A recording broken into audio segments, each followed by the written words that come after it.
and welcome to my channel Amusni 2024 అండి. దేహాభిక్రమనాశోస్తి ప్రత్యవాయో న విద్యతే స్వల్పమప్యస్య ధర్మస్య త్రాయతే మహతో భయాత్. ఈ నిష్కామ కర్మయోగంలో ఆరంభం అంటే బీజం నాశనం కాదు, సీమిత ఫలమిచ్చే దోషం లేదు.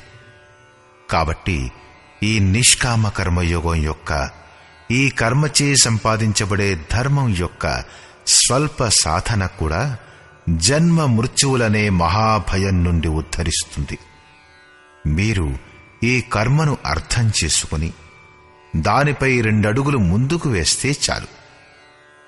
సద్గృహస్థాశ్రమంలో ఉంటూ కూడా ఆచరించవచ్చు. సాధకుడు ఆచరించనే ఆచరిస్తాడు. బీజం మాత్రం వేస్తే చాలు.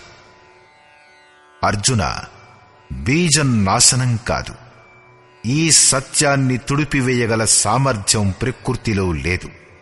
దానిని నశింపచేసే ఆయుధం కూడా లేదు. ప్రకృతి కేవలం ఒక ఆచ్ఛాదన వెయ్యగలదు, కొంచెం ఆలస్యం చేయగలదు. కాని సాధన యొక్క ఆరంభాన్ని తుడిచివెయ్యలేదు. ఆ తర్వాత శ్రీకృష్ణుడు ఇలా అంటాడు: పాపులందరికన్నా కూడా పెద్ద పాపి అయినా సరే జ్ఞానమనే నౌక ద్వారా నిస్సందేహంగా భవసాగరాన్ని దాటివేయగలడు. సరిగ్గా అదే మాట ఇక్కడంటాడు. అర్జున, నిష్కామ కర్మయోగం యొక్క బీజారోపణ మాత్రం చేయుము.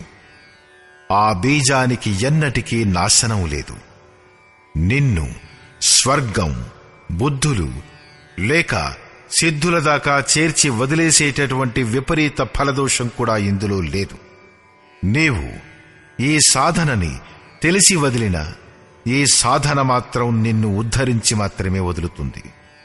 ఈ నిష్కామ కర్మయోగం యొక్క కొద్ది సాధన కూడా జన్మ మృత్యువు అనే మహాభయాన్నించి ఉద్ధరిస్తుంది. అనేక జన్మ సంసిద్ధతో యాతి పరాంగతిం. కర్మ యొక్క ఈ బీజారోపణం అనేక జన్మల తర్వాత ఎక్కడైతే పరమధామం ఉందో, పరమగతి ఉందో అక్కడే నిలబెడుతుంది. ఇదే క్రమంలో ఇంకా ఇలా అంటాడు: